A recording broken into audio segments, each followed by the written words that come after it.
Welcome to Our Jewish Roots, with insightful Bible teaching by Dr. Jeffrey Seif. David faces trouble with people and circumstances around him. Find out more today on Warrior King.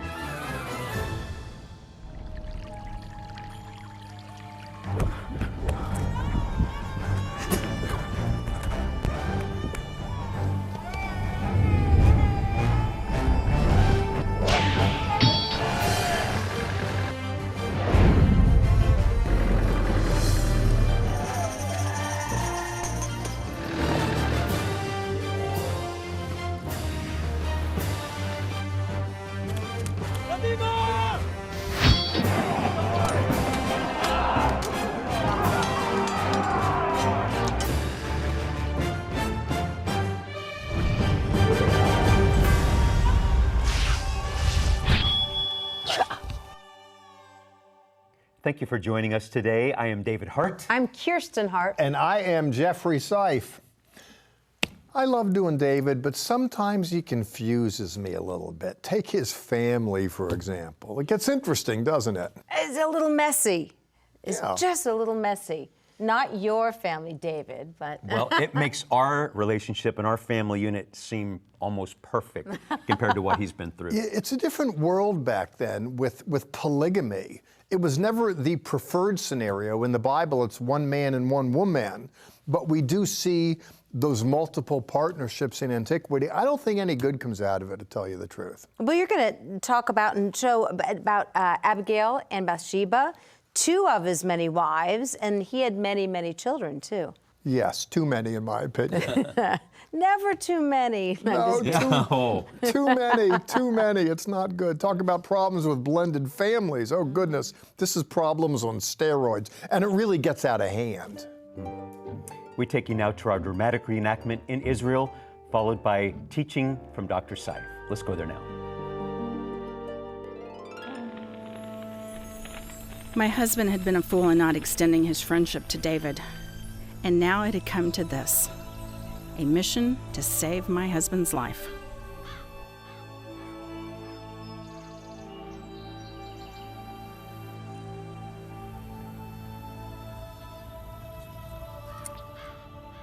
My master, let me take the blame.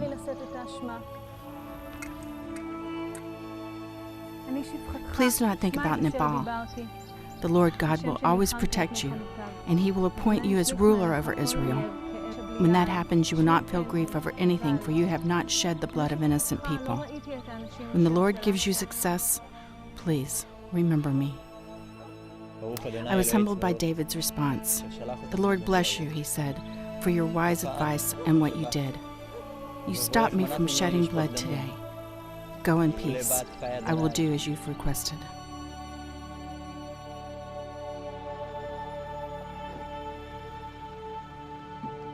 Great though David indeed was, he was still a man who was subject to human frailty. And so it was, he was indeed imperfect. His acting in a less than perfect manner is underscored in the book Shmuel, Samuel. It's a book that's named after him. He didn't write it all. The reason why is because in the 25th chapter, where we are today, he dies. And this man's death precipitates a crisis for David because it was Shmuel who launched his career. We're told in 25:1, Vayamot Shmuel, and Samuel died. Vayikzu kol Yisrael, and all Israel gathered themselves to him. Vayispedu lo, and they lamented him. We're told as well that shortly thereafter, Vayakom David vayaret al midbar Paran. After that, David leaves, and he goes to the wilderness of Paran. And when he goes there, David is still reeling somewhat from news of the death of his mentor. And as if that wasn't bad enough for the man, as with this wagon, he was very low on provisions, in many respects empty, in fact. So David did, and the story is unpacked in the 25th chapter, David followed the conventions of the day, and he went back to someone that should have been a patron to him. David and his men weren't out acting as brigands, stealing off the land, but rather they were policing. As his men were out and about, granted on the run from Saul, they still were protecting various estates in the wilderness and in the countryside. And decorum had it that those that protected should be able to go back and get some basic provisions. Similarly, I have a career as a police officer, and I worked as a cop usually late at night. Wasn't at all uncommon. I'd pull into a gas station and they'd give me some coffee. They're glad that I pulled in there. You know, these stop and go gas stations get robbed all the time, and police presence is good, so they're happy to feed me a little bit and give me some beverage just for me coming in there. Similarly, David's men were acting in effect as police officers, and what happened is that when David was running low on provisions, he went to one fella named Nabal, which means fool, and if anyone ever lived up to his name, he did, and he asked him if he could help him out a little bit. It's the equivalent of a tip. Is he required to tip? No. Are you required to tip the waitress or the waiter? No, but you do. But what happens is Nabal didn't, and I would imagine it was because David was feeling a little rudderless. You know, he just lost his mentor, and he's like a kite up there in the sky, and he doesn't have the stability. When word gets to him that his men and he were disrespected by Nabal, David was fit to be tied, literally, went in a rage, and he said, "Every man gird up your sword on your thigh," and David went to kill him. Think of that for a minute. This fellow, in a flash of rage, of disconsternation, is ready to go shed innocent blood. Now, it may well be that a guy like Nabal isn't fit to live. And you might have some people in your webs of relationships that are like Nabal. You feel so mistreated by them, so misunderstood, so disrespected. You just know that your world would be a better place if they weren't in it. Well, you know what? That may be true at some level, but it's not your job to be a judge and jury. There's a greater judge. In any case, as an extension of his own rage and angst, David went after him to kill him. Abigail hears of this, Nabal's wife, and she goes and brings provision and treats David very, very, very respectfully, with the net result then that David's anger is waylaid. This is extremely important. David then, when he realizes that Abigail saved him from shedding innocent blood, he says, and I quote, "Baruch Adonai Elohei Yisrael, blessed be the Lord God of Israel, asher shelachek hayom hazeh likroti, who has sent you this day to meet me." David was smart enough to allow himself to be instructed. And I want you to hear me on this. As great a man as David was, he wasn't too great to get some advice from a woman. Would that we similarly were open to advice from all kinds of places and allowed ourselves to be led by others. It was a warm spring evening, and the king couldn't sleep. With hindsight, the roof of my master's palace was far too accessible. She was beautiful to look upon. The king was taken by her, and he sent me to find who she was. Her name was Bathsheba, the wife of Uriah the Hittite. What happened in the shadows of that evening was just the beginning. There would later be deceit, bloodshed, and forever a dark stain stamped upon the life of King David. David, David, David, how could you? You're a good enough sort, I grant. But in your 50s, sir, you surely lost your way. This was evidenced one evening, was it not? You should have been out with your armies. God anointed you to lead, to invest your energies in solving Israel's troubles. But no, apparently you retired prematurely and then experienced some troubles of your own. It's sad to say. In the previous segment, we looked at how David was bested by anger after his mentor died. He is good to go to kill someone just for an insult. And here he's going to kill someone just to mask his own indiscretions. David, David, David, how could you do it? Well, the fact that David could do it tells me that so could I, and if we're gut level honest, so could you. David didn't do anything that I never thought of. Now, I'm not trying to do confession here on national television. The point is, I'm a man, I'm shackled with a human nature. We have to keep this business under control. Our story takes place in 2 Samuel chapter 11, one evening when David let the cat out of the bag. In verse 2, Vayehi, and it came to pass, le'et ha'erev, in the evening, Vayakom David meral mishkavo, and David arose from his bed, Vayit chalek al gag beit hamelech, and he walked on the roof of the king's house, Vayar isha rochetzet me'al hagag, and he saw a woman bathing. Was David being a little voyeuristic up there? No doubt. Could Bathsheba been a little more careful down there? No doubt.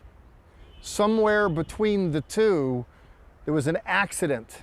There was a spark that was ignited, and it set afire a household that tore up many a room and many people in them.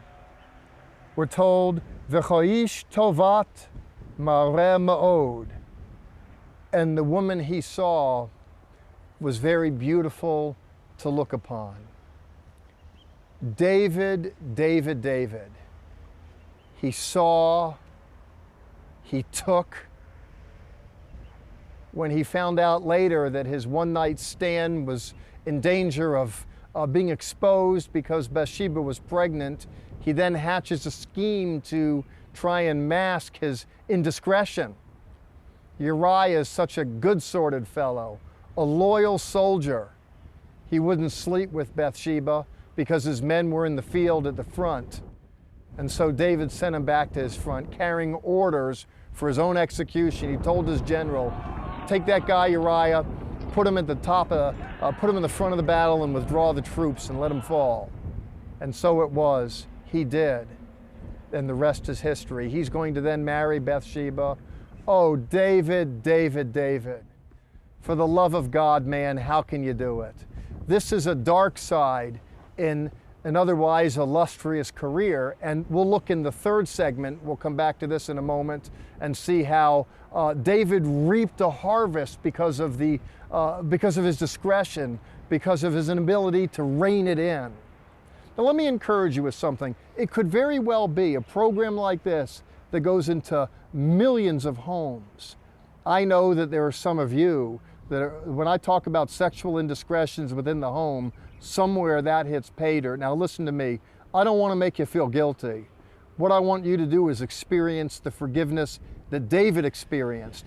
Even a good man like that got himself in a good bit of trouble. Here's what you need to do. It says in the scriptures that if we confess our sins, he is faithful and just and will forgive us of all unrighteousness. Let me encourage you to do that. Let me encourage you as well to not only be honest with God, but be honest with another. Visit your pastor. Get on your knees. Reach up to God. There's a great and glorious future for you. David learned that God's grace even covered this.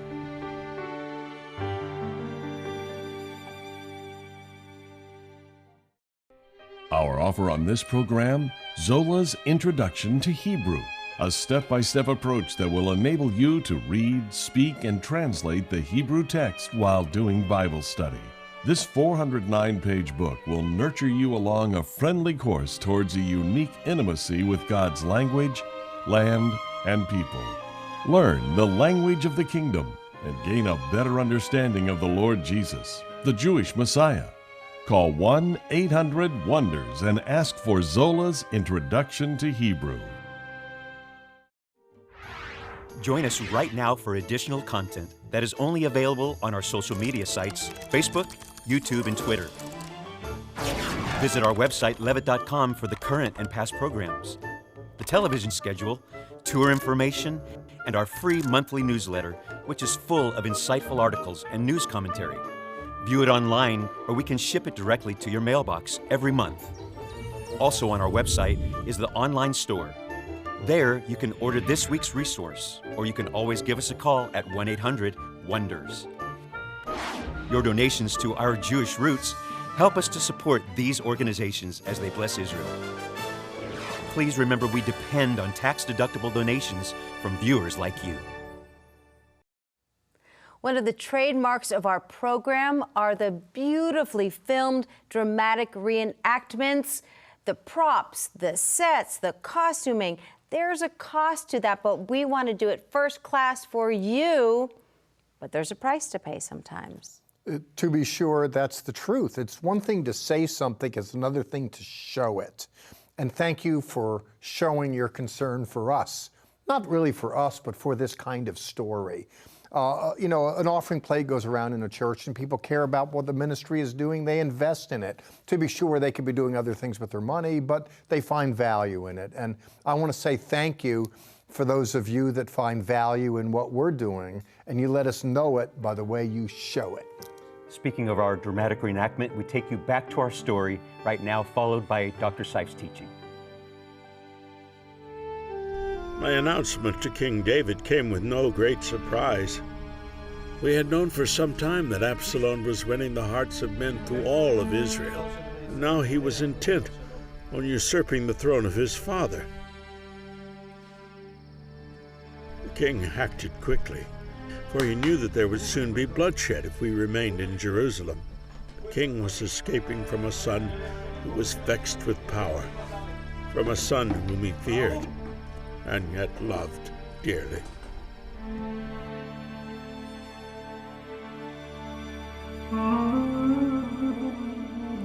Jews construe that it's imperative for a father to teach a son a trade and to learn the religion as well.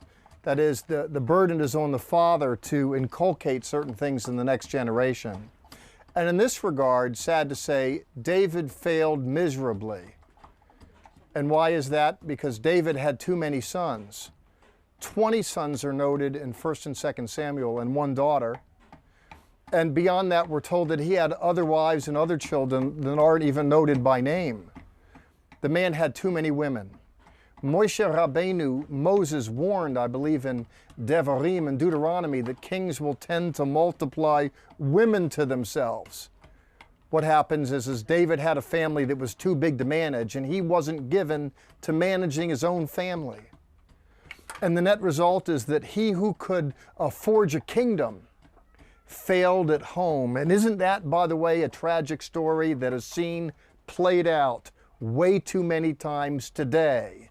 The men go off and they conquer in various ways, but the children are neglected. I mention this here because tragic is the fact that David's sons turned on him. For me, you know, I'm a dad and I've raised sons. The Lord has seen fit to grace me with boys. Oh, for the love of God, it scares me to think how I'd feel if my boys turned on me. For me, I like to be respected personally, and if I feel I'm disrespected at work or wherever, it bothers me. It's my Achilles heel. And if I feel like I'm being disrespected at home, that is particularly egregious. Rav Shaul, the Apostle Paul, alighted upon that when he said, wives, respect your husbands. And then he said, husbands, love your wives. The respect factor is significant. Well, the story in this little segment is played out against the backdrop of David not only being disrespected by his sons, but being forced to flee as one of those sons, and it's not just one. In various ways, on various days, different ones weighed in and looked to undermine David. Absalom was particularly egregious. It wasn't just that he was bent on revolt, but he mobilized others to knock the legs out of his father David, and then to usurp his own father's authority and take the kingdom. And we read in 1 and 2 Samuel about David's rise and demise. We discover that he's forced to flee. There's a tragic text here. I can't read all of it. 2 Samuel chapter 15, we're told, Vayervo Hamagid el David lemor, and a messenger came to David, saying, Chaya levish Yisrael achrei Absalom, that the hearts of the men of Israel are inclined toward Absalom. Absalom, were he to have had his way, would have been David's undoing. Truth of the matter, and David knew the truth of the matter, and that is that Absalom really wasn't his problem. The problem was that David sinned. The problem was that David was reaping what he sowed. He wasn't faithful within the confines of his own marriage contracts. He let it all get away from him, and what happens is he's reaping the harvest.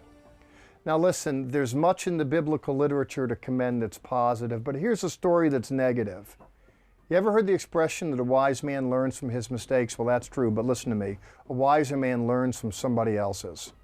Better it is that we learn from David and not repeated. And why do I say that? David couldn't take care of his sexual business. Too many women, too many kids, it all got away from him. He experienced God's grace, to be sure, and was forgiven, but still the consequences of all that played out. Now listen to me. Everyone within the sound of my voice, we all possess a human nature. Better it is, it seems to me, that we get on top of our business so we don't have to go this way, so we can have strength in the family. All said, I want you to know there is a grace that's available. God is so very good. David finished his days well, his difficulties notwithstanding, and you could finish well too. But learn a lesson from David, the warrior king.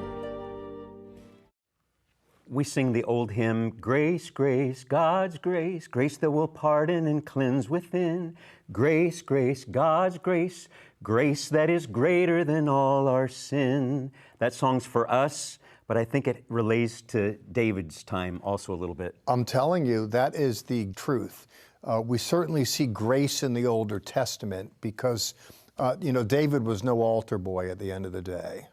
And I have to give some redeeming factor or grace, interesting, should I say, to David and Bathsheba. They gave birth to Solomon. I mean, the King Solomon who built the temple. Well, you're gracious to be so gracious, to tell you the truth. I personally am unimpressed by David, just the way he came about that relationship with that woman. And it is true, it does show the grace of God. There was forgiveness, and he's going to marry her, and they're going to have a child. And of course, this is going to make problems in the rest of David's family too, because David's other sons weren't a happy camper. Mm-hmm. And if you look at 2 Samuel, it's a train wreck in that dysfunctional family. But he was a man after God's own heart. How does that happen? And that's the issue. People are complex at the end of the day. And, you can't judge, an Old Testament character by a New Testament standard. Someone like David couldn't pastor a congregation today with his life, to be sure, but he's a hero in yesterday's world. In terms of someone molesting a woman, killing her husband, that's just completely, that's off the charts. And you wonder how David, who was so good, could be so bad. He had a good heart. He owned the moment, repented of it. Kudos to him for that. But, the Bible lets us know that we're all sinners, even the best of them. David in the Old Testament, Peter in the New Testament wasn't always so hot.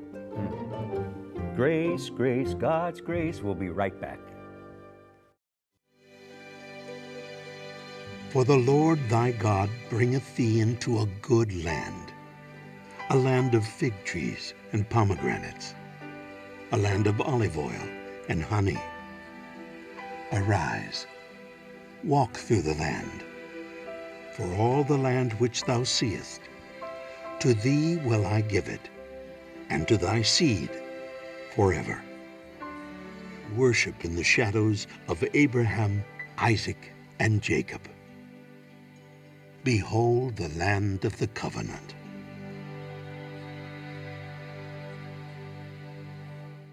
We go to Israel both in the spring and the fall. How about you come with us and we baptize you in the Jordan River in the Galilee area? It's just beautiful there. Oh, there's nothing like it. It's so beautiful. And speaking of the Galilee area, let's go to that region to hear from our friend now, Chaim Malespin.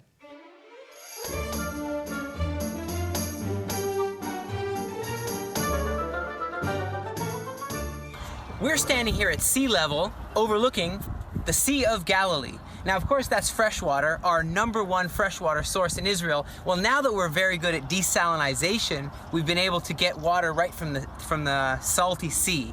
However, this used to be the only water that we could drink around the whole of Israel. Now, the way this happened is there was a huge earthquake where the Syrian and African tectonic plates ground against each other, forming the Jordan Rift Valley. This mountain separated from this. We have here the Jordan Valley. Some people feel that this is what Ezekiel prophesied about when he said, I saw a valley. He saw the valley, that is, the valley, and they believe it's talking about this, that the dry bones came together, flesh came on them, and it says this is talking about the whole house of Israel being resurrected. Now, why would people say that could be this valley? Well, because this is where it all began. In modern Israel, it all began here because this is where the first ever farms were. They're called kibbutzes. The first ever buildings. The first ever army of Israel. The first ever factories of Israel. The first of anything started here, not in Jerusalem. It was all in the Galilee. And then if we go back to Yeshua's time, this is where it all began as far as our faith. The first disciples were chosen here. All of them were Galileans. Yeshua was a Galilean, and I'm a Galilean, and it's a pleasure to show you the Aliyah Return Center Restoration Station in the Galilee of the Nations.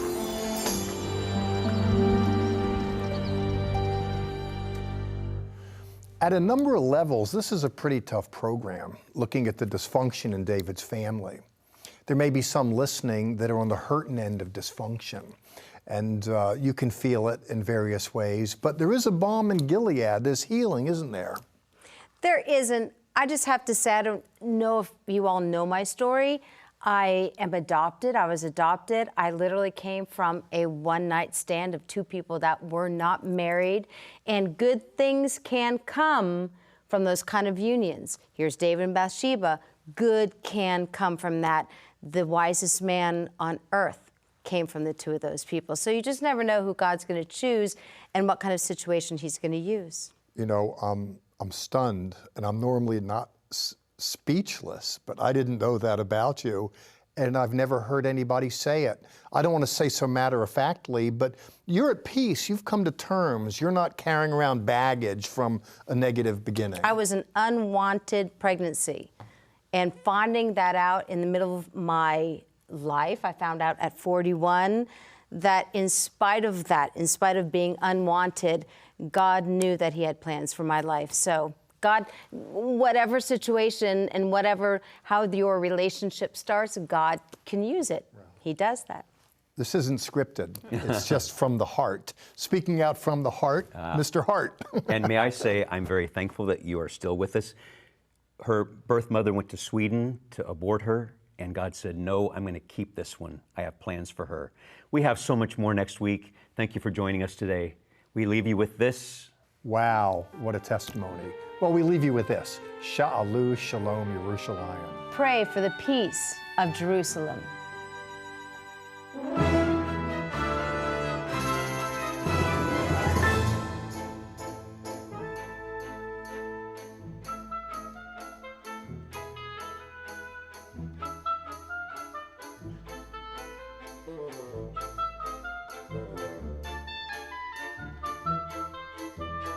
This has been a paid program brought to you by Zola Levitt Ministries.